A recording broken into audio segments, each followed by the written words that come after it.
नमस्कार, मैं आपका पंकज भारद्वाज, योगा स्टडी विद पंकज, पातंजलि योग सूत्र MY201 के लिए इकाई 1 योग सूत्र का परिचय लेकर एवं योग की परिभाषा लेकर हाजिर हूँ। इसमें हम प्रस्तावना, उद्देश्य, भारतीय परंपरा में योग का स्वरूप, योग सूत्र का परिचय, योग की परिभाषा, सारांश पढ़ेंगे। प्रस्तावना में योग विषय पर आजकल बहुत से विचार प्रस्तुत किए जा रहे हैं, जिसमें महर्षि पतंजलि कृत योग सूत्र का महत्वपूर्ण योगदान है। अधिक न कहें तो भी बिना योग सूत्र के भारतीय योग परंपरा को व्यवस्थित रूप में समझना लगभग असंभव है। यहाँ प्रस्तुत इकाई में हम इसके स्वरूप को जानने का प्रयास करेंगे। उद्देश्य की बात करें, इस इकाई का अध्ययन करने के पश्चात आप इस योग्य हो जाएंगे कि भारतीय परंपरा में योग के स्वरूप और महत्व को जान पाएंगे। योग के अद्वितीय ग्रंथ योग सूत्र का परिचय दे पाएंगे। योग की परिभाषाएं जानने का प्रयास करेंगे और इसकी व्यापकता पर भी प्रकाश डाल पाएंगे। योग की दार्शनिक पृष्ठभूमि का सामान्य परिचय भी पा सकेंगे। अब बात करते हैं भारतीय परंपरा में योग का क्या स्वरूप है। ऐतिहासिक संदर्भों में योग का स्वरूप बात करें तो भारतीय परंपरा का इतिहास विश्व का सबसे प्राचीन इतिहास रहा है। आप जानते होंगे कि सिंधु घाटी की सभ्यता विभिन्न दृष्टिकोणों से विश्व की प्राचीनतम सभ्यता रही है। 1921 से 1922 में हुई खुदाई के आधार पर हमें प्राप्त अवशेषों से ये बात सामने आई कि सिंधु घाटी की सभ्यता से ही योग मानव जीवन का एक महत्वपूर्ण अंग था। महाभारत के अनुसार भी सांख्य के आदि वक्ता कपिल और योग के हिरण्यगर्भ रहे हैं। इस दृष्टि से हिरण्यगर्भ ही एकमात्र पहले ऋषि हुए जिन्होंने योग की आधारशिला रखने में अग्रज की भूमिका निभाई। पातंजल योग सूत्र के बाद स्पष्ट रूप से हमें कोई अन्य ग्रंथ प्राप्त नहीं होता है जिसके द्वारा योग का व्यवस्थित स्वरूप प्राप्त किया जा सके। दार्शनिक संदर्भों में योग को किस प्रकार देखा जाता है उसे जानते हैं। विद्वानों का मानना है कि योग का उल्लेख ऋग्वेद, यजुर्वेद और अथर्ववेद में अनेक स्थानों पर हुआ है। इनमें कुछ स्थल तो योग साधना का स्पष्ट संकेत करते हैं। इसके अतिरिक्त योग अन्य दर्शनों में भी विस्तार से देखने को मिलता है, जैसे बौद्ध, जैन आदि। अवैदिक कहे जाने वाले दर्शनों में भी योग के साक्ष्य मिलते हैं। यहाँ हम यह भी कह सकते हैं कि जिस दर्शन में साधना है वहाँ साधना के केंद्र में योग है। योग प्रत्येक दर्शन की उपासना पद्धति का महत्वपूर्ण अंग है। अब योग सूत्र का परिचय जानते हैं। योग सूत्र के हम जानते हैं कि प्रणेता पतंजलि हैं। विद्यार्थियों के लिए बहुत ही आवश्यक है कि योग सूत्र का अध्ययन करने के साथ साथ वे इसके संकलनकर्ता महर्षि पतंजलि के विषय में भी जानें। विद्वानों के अनुसार विभिन्न कालों में हुए पतंजलि नाम के आचार्य या फिर पतंजलि का विवरण मुख्य रूप से 3 संदर्भों में मिलता है। पहला, योग सूत्र के रचयिता। दूसरा, पाणिनि व्याकरण के महाभाष्यकार। तीसरा, आयुर्वेद के किसी संदेहास्पद ग्रंथ के रचयिता। इस विषय पर एक बड़ा सुंदर और लोकप्रिय श्लोक भी प्राप्त होता है। योगेन चित्तस्य पदेन वाचा मलम शरीरस्य च वेदकेन योपारोक्तम प्रवरम मुनीनाम पतंजलि निर्प्राण निर्णोत्स्मि।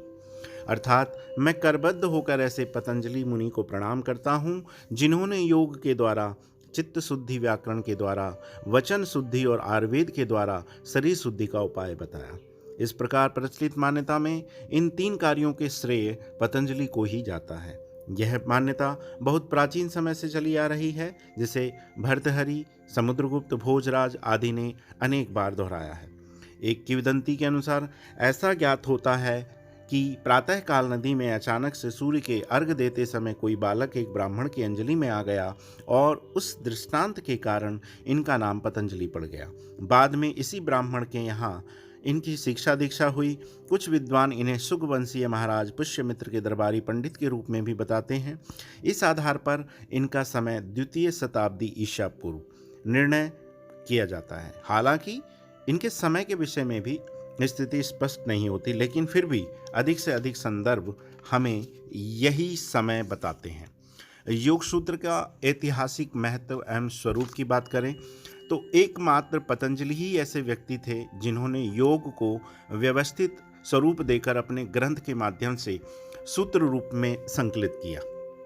ऐतिहासिक रूप से सांख्य दर्शन को योग से पहले बताया जाता है, परंतु यह भी निर्विवाद रूप से सत्य है कि योग सांख्य दर्शन का क्रियात्मक पक्ष प्रस्तुत करता है, जिसके कारण कभी कभी दोनों दर्शनों को एक दूसरे का पूरक या समान तंत्र भी कहा जाता है। यदि आप लोग योग सूत्र के इतिहास पर दृष्टि डालेंगे तो पतंजलि के सूत्रों के पश्चात जिस रचना को सर्वाधिक प्रसिद्धि मिली वह थी व्यास भाष्य, जिसमें योग सूत्र के शास्त्रीय और व्यवहारिक ज्ञान पर विस्तृत प्रकाश डाला गया है। इस भाषा को योग भाष्य, व्यास भाष्य, पातंजल भाष्य और सांख्य प्रवचन भाष्य आदि नामों से जाना जाता है। यह बात अब तक आपको स्पष्ट हो गई होगी कि पातंजल योग सूत्र पर पहली टीका व्यास जी द्वारा लिखी गई। व्यास जी के बाद योग सूत्र पर अन्य रचना वाचस्पति मिश्र की तत्ववैशारदी उपलब्ध होती है। वाचस्पति मिश्र का समय 10वीं शताब्दी के उत्तरार्ध का माना जाता है।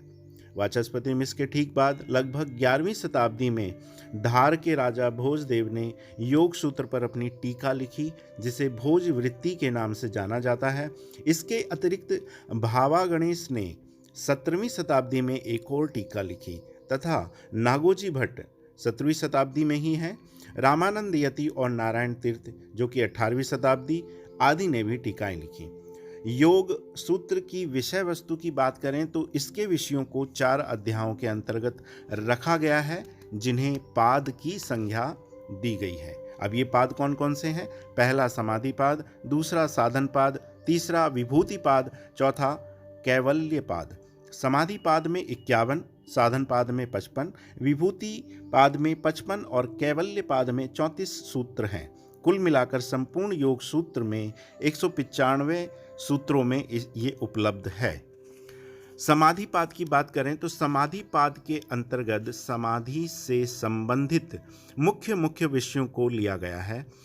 इस अध्याय में सर्वप्रथम योग की परिभाषा बताई गई है, जो कि चित्त की वृत्तियों का सभी प्रकार से निरुद्ध होने की स्थिति का नाम है। यहाँ पर भाष्यों के अंतर्गत यह भी स्पष्ट कर दिया गया है कि यह योग समाधि है। इस समाधि के आगे 2 भेद संप्रज्ञात और असंप्रज्ञात बताए गए हैं।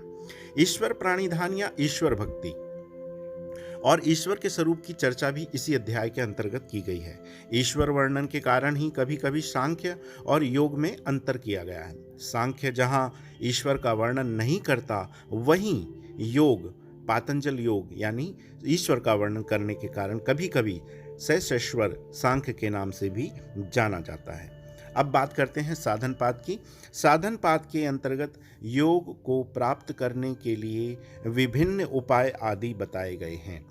इस अध्याय के अंतर्गत विभिन्न दार्शनिक विषयों का भी वर्णन किया गया है, जिसमें दृष्टा और दृश्य प्रमुख हैं। दृष्टा यहाँ पुरुष को एवं दृश्य प्रकृति को कहा गया है। इन दोनों में विवेक ज्ञान हो जाना ही योग की प्राप्ति कराता है। इस प्रकार यह अध्याय स्वयं में पूर्ण रूप से योग के विभिन्न दार्शनिक पहलुओं पर विस्तृत विचार प्रस्तुत करता है। इन सभी विषयों का ठीक प्रकार से समावेश होने के कारण इस अध्याय का नाम साधन पाद बहुत ही ठीक जान पड़ता है। अब बात करते हैं तीसरे पाद विभूति पाद की। धारणा, ध्यान और समाधि के वर्णन से शुरू होने वाले इस अध्याय के अंतर्गत बड़े ही रहस्यास्पद एवं रोचक विषयों का समावेश देखने को मिलता है। विभूति का अर्थ यहाँ पर सिद्धियों से ही है। यहाँ एक और बात बहुत ध्यान देने योग्य है कि इन सब विभूतियों का वर्णन करने के साथ साथ यहाँ यह भी स्पष्ट कर दिया गया है कि यह सारी विभूतियाँ, सिद्धियाँ योग मार्ग में बाधक हैं। इनका साधन नहीं करना चाहिए, अन्यथा योग का वास्तविक लक्ष्य समाधि को पाना संभव नहीं है। अब चौथे पाद की बात करते हैं, जो कि कैवल्य पाद है। जैसा कि इसके नाम से ही प्रतीत हो रहा है कि यह अध्याय योग के चरम लक्ष्य कैवल्य की स्थिति को बताने वाला है। इस अध्याय के अंतर्गत भी योग के दार्शनिक स्वरूप पर विस्तृत चर्चा देखने को मिलती है। इस अध्याय की शुरुआत 5 प्रकार से प्राप्त होने वाली सिद्धियों के वर्णन से होती है। इस जिसमें बताया गया है कि सिद्धियां जन्म से, औषधि से, मंत्र से, तप से और समाधि से के द्वारा मिलती हैं, जिसमें बाद में समाधि जन्य सिद्धि को शुद्ध माना है, जिसके कारण बताया गया है कि समाधि में वासना जन्य संस्कार नहीं रहते।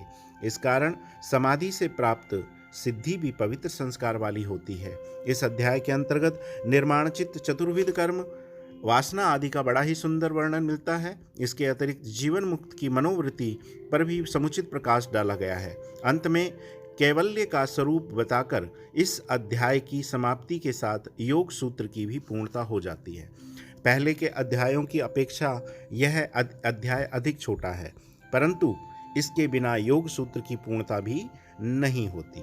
इस कारण इस अध्याय का महत्व और अधिक बढ़ जाता है।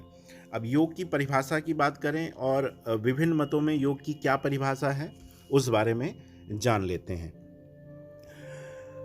विभिन्न ग्रंथों में योग की परिभाषा अलग अलग ढंग से दी गई है, जो उनके सिद्धांतों के अनुरूप योग की स्थिति को प्रकट करती है। भगवत गीता में योग की कुछ महत्वपूर्ण परिभाषाएं दी गई हैं, जिनमें योगः कर्मसु कौशलम और समत्वम योग उच्यते प्रमुख रूप से बताई जाती हैं। पहली वाली परिभाषा बड़ी गंभीर है, क्योंकि कर्मों में कुशलता ही योग है, ऐसा अर्थ पहले देखने पर आता है, परंतु ध्यान से समझने पर पता चलेगा कि कुशलता पूर्वक कर्म करना ही योग है, जिसमें आसक्ति रहित निष्काम कर्म ही उसकी श्रेणी में आते हैं। अब दूसरी परिभाषा में सर्वत्र समान स्थिति में बने रहना योग्य है। इसका अर्थ यह हुआ कि चाहे लाभ हो, हानि हो, सुख हो या फिर दुख, सभी स्थितियों में संभाव रहना योग का लक्षण है। सर्वप्रथम ये जान लें कि योग शब्द का स्वयं में क्या अर्थ हो सकता है। योग शब्द पाणिनि अष्टाध्यायी में 3 स्थानों पर अलग अलग रूप से व्यक्त किया गया है। यह तो आप जानते ही होंगे कि संस्कृत के सभी शब्द किसी न किसी धातु से निकलते हैं और धातु के अनुरूप ही उनके अर्थ भी होते हैं। ठीक उसी प्रकार योग शब्द भी युज धातु से बना है। पाणिनि के धातु पाठ में इसे 3 जगह प्रयुक्त किया गया है, युज, युजिर और युज। अब युज का समाधो अर्थ होता है, युजिर का योग है, युज का संयमने।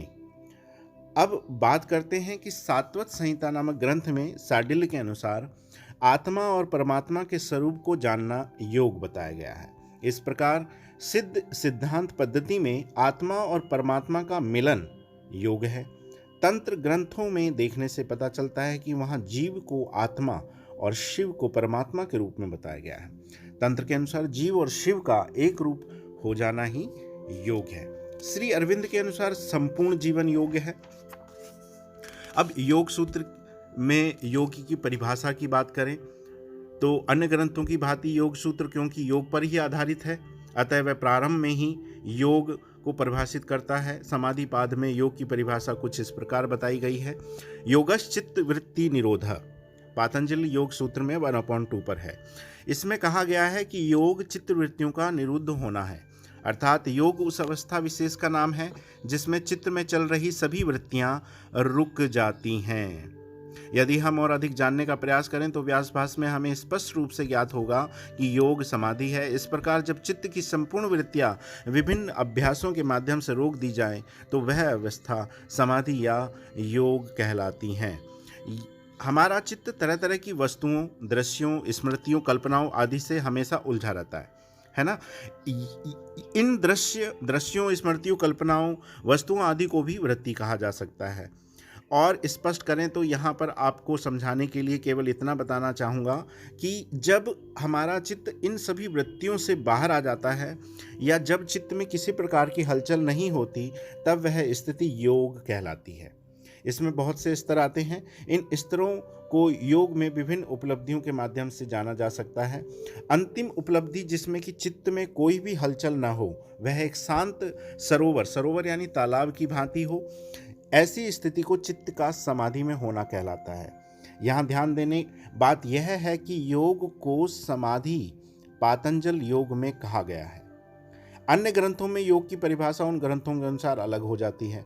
अतः सारांश में हम ये कह सकते हैं कि पातंजल योग सूत्र में चित्त की संपूर्ण वृत्तियों का निरोध ही योग है और चित्त का बिल्कुल शांत हो जाना समाधि की अवस्था कहलाता है।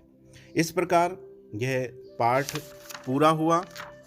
मैंने अपने जानिब बहुत अच्छे से इसे आपको बताने की चेष्टा की। मैं आगे भी प्रयास करता रहूँगा। आप प्लीज़ मेरे चैनल को सब्सक्राइब करें, लाइक करें और कमेंट में मुझे बताएं कि कैसा रहा, आपके लिए यह लाभदायक हुआ या नहीं। धन्यवाद। नमस्कार।